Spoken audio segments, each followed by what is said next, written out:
സങ്കീർത്തനങ്ങൾ 9. മർദ്ദിതന്റെ പ്രത്യാശ.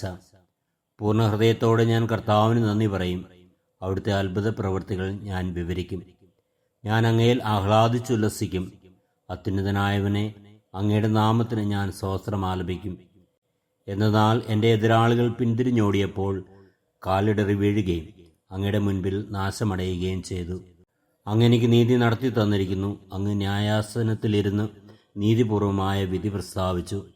അവിടുന്ന് ജനതകളെ ശകാരിച്ചു. അവിടുന്ന് ദുഷ്ടരെ നശിപ്പിച്ചു. അവരുടെ നാമം എന്നേക്കുമായി മായ്ച്ചു കളഞ്ഞു. ശത്രുനാശകൂമ്പാരത്തിൽ അപ്രത്യക്ഷനായിരിക്കുന്നു. അവരുടെ നഗരങ്ങളെ അങ്ങ് ഉന്മൂലനം ചെയ്തു.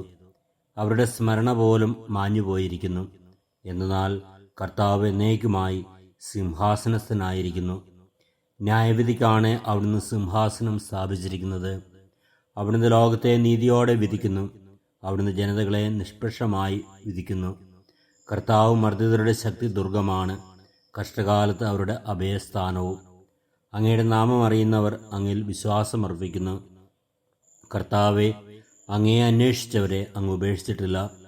സിയോനിൽ വസിക്കുന്ന കർത്താവിന് സ്തോത്രം ആലപിക്കുവിൻ.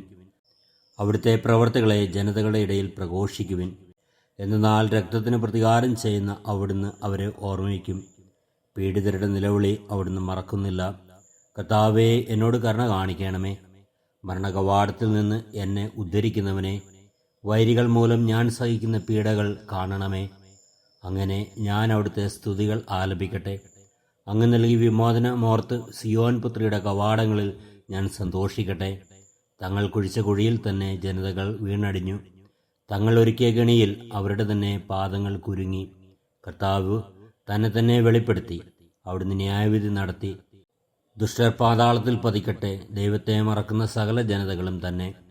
ദരിദ്രർ എന്നേക്കും വിസ്മരിക്കപ്പെടുകയില്ല. പാവങ്ങളുടെ പ്രത്യാശ എന്നേക്കുമായി അസ്തമിക്കുകയില്ല.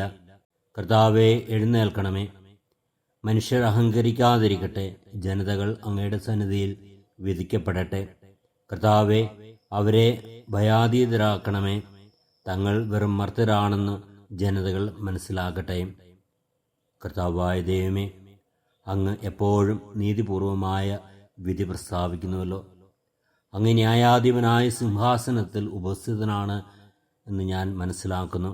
കർത്താവായ ദൈവമേ, എൻ്റെ ജീവിത സാഹചര്യത്തിൽ എപ്പോഴും അങ്ങിൽ വിശ്വാസമർപ്പിച്ചുകൊണ്ട് ജീവിക്കുവാനുള്ള കൃപയും അനുഗ്രഹവും നൽകി എന്നെ ഇന്നും എന്നും അനുഗ്രഹിക്കണമേ.